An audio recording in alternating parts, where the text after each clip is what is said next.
My speech is going to be about Pride and Prejudice, with my topic being honor and shame.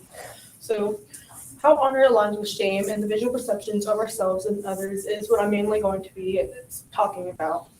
So, before I begin, I'll give a brief summary over the book Pride and Prejudice for any of those who have not read the book.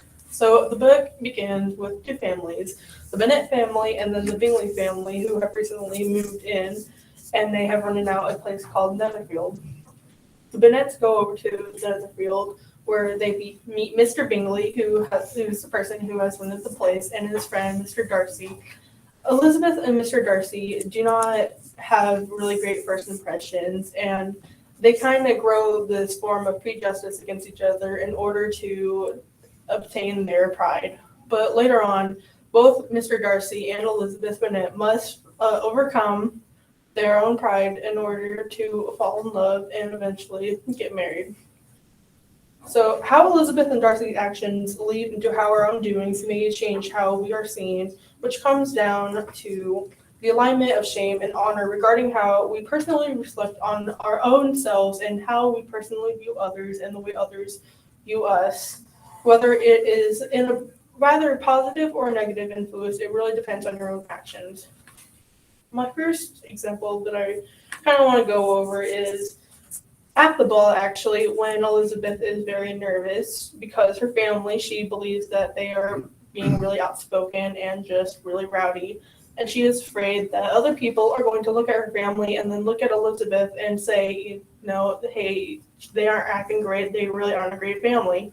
And Elizabeth is mostly concerned about her mother because her mother is the one who's just really out there when it comes to socializations, and this is later seen on when the other characters are not really happy with how her mother has acted, and it's later reflected onto Elizabeth herself. But Elizabeth is really unsure of this, and she kind of lets it get a little bit over to her. And this is kind of something that we should learn to really not do, because we should not let other people's actions take over about who we are. We shouldn't let people who say things that are even unintentional. If someone is saying something about someone else and you think it's about you should not let it overcome really just who you are. Do not let yourself concede and how others view you take over regarding how you feel yourself, and don't really let it get too much. But at the same time, you should also know that when your actions, how you act in public, really do reflect on how others may see you as well.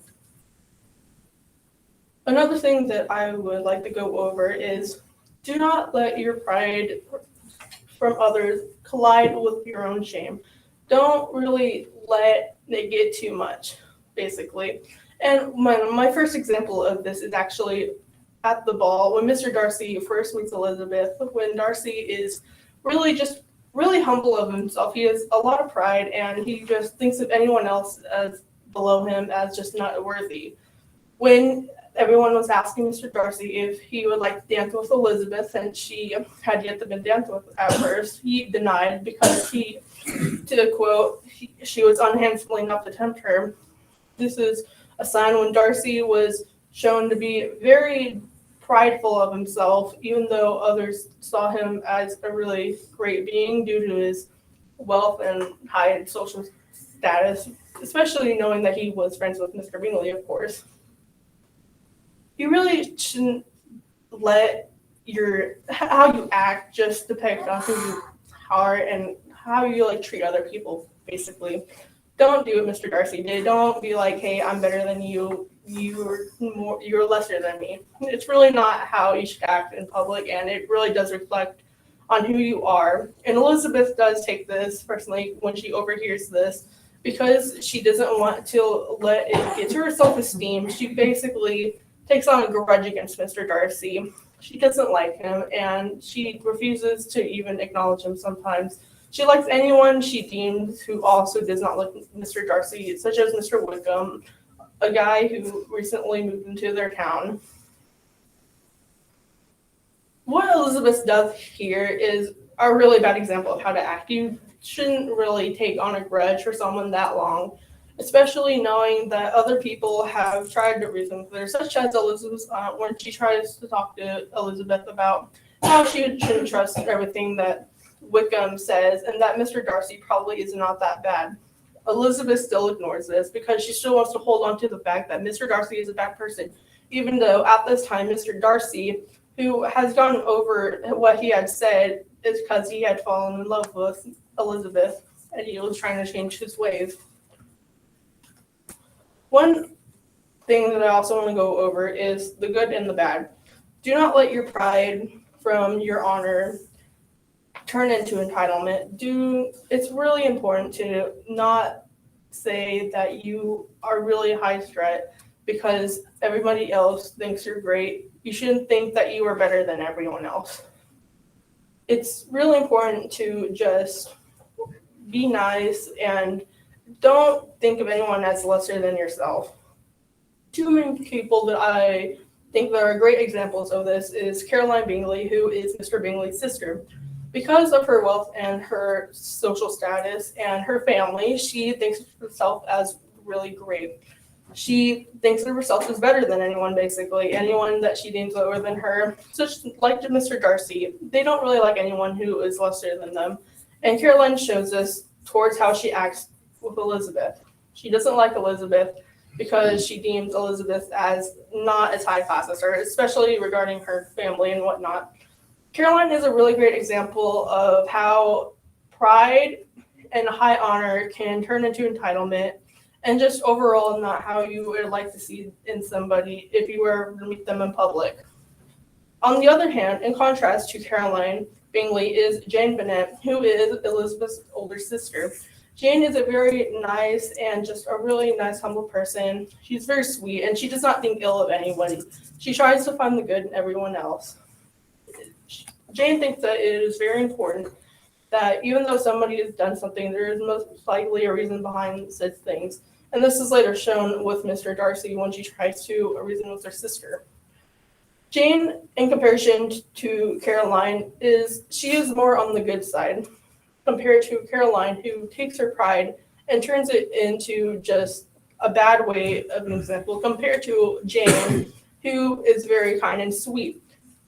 In regards to how people see them, Caroline, everybody sees her because they like her only because of her social status and her wealth, compared to Jane, which her family isn't poor. They're kind of well off, but the reason why people like Jane is because she is very sweet and kind and just really humble.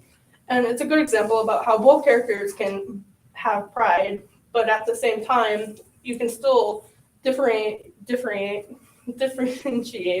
between the good and the bad and how people see you and others. So to conclude, honor aligns in shame when we make sacrifices to our honor, when we make shameful choices.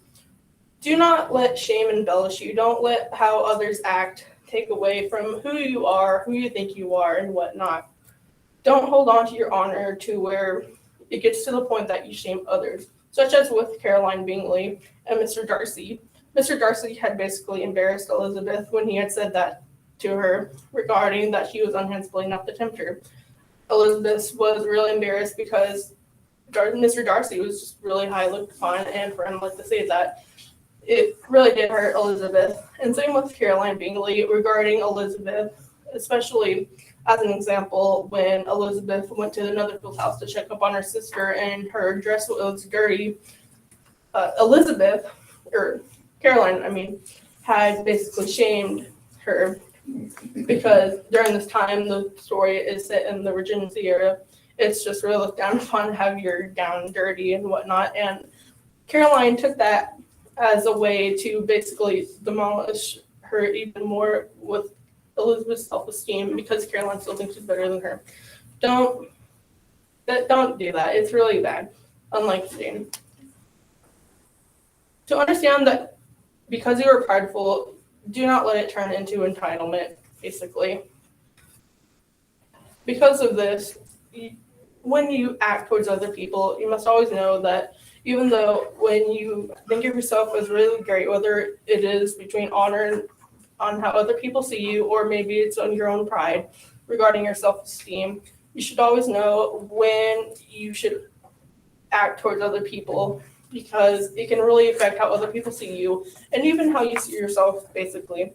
because your own actions depict who you are, whether it is in the eyes of yourself or others, thus concluding that if you have too much honor and it is abused, the shameful consequences will follow through the realization of who you want to be compared to who you really are.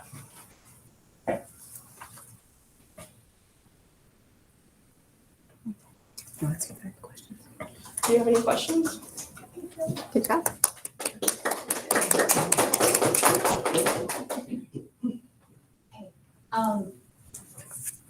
Because Mr. Darcy does behave so shamefully, I want to know, do you think he deserves the happy ending?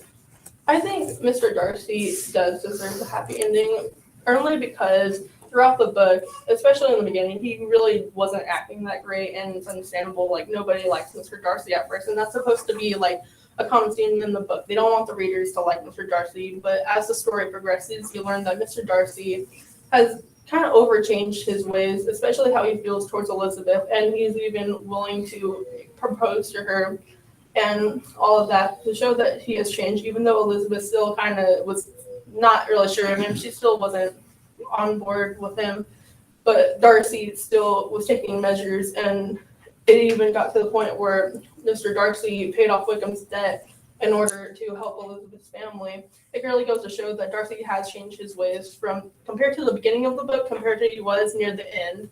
And I do think that, yeah, he kind of did deserve the ending because of how he changed his own ways and how he feels. Expanding on what you said about Jane and Caroline and like their differences of pride, do you think there's like certain things people should have pride in or certain amounts of pride people should have? I don't really think there should be like a limit to how much pride someone has. I think it really just revolves around how you take that and how you progress it onto other people, like whether or not you should be kind to other people or you can be rude to other people. You know, you can be really high self-esteem and use that to basically say you are less than me compared to Jane, for example, who saw everyone as an equal to her. She always saw as an other view. She never really saw ill in anybody, and is really taking note to that. Even her mother really favored Jane over the others because she saw herself as really nice. And just unlike Caroline, where everyone else was like, they didn't really like her because of her attitude, basically. How much did Elizabeth really change from the beginning of the book to the end? Did she change very much, or was she still She did same change person? a lot. I say she did change a lot, and that is because, well, for the first most of the book, she really did hold her grudge against Darcy. But when she had read the letter that Darcy had wrote to her regarding Wickham, she realized her actions. And one of my favorite parts of the book is when she goes to Mr. Darcy and she basically apologizes to him, where she specifically says, like, oh, how shamefully I have acted. And it's like a really great example of like humility because she's showing great character. She's like exposing that even though she's not sure how Mr. Darcy is going to say to her, knowing how awful she has been to him, she still does it anyway. She still perseveres, and she basically apologizes. And she basically understands that, you know, Mr. Darcy, he really wasn't all that terrible. And it's a really good example of what to do compared to like holding a grudge against someone all the time. You know, you should always show humility is good every once in a while. You should, you know, apologize. Do the right thing, basically, when you know that you were in the wrong and you go to fix it.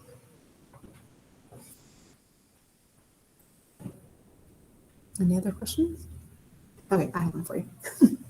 All right. Would you say that experiencing shame has a more positive or negative effect on us, and why?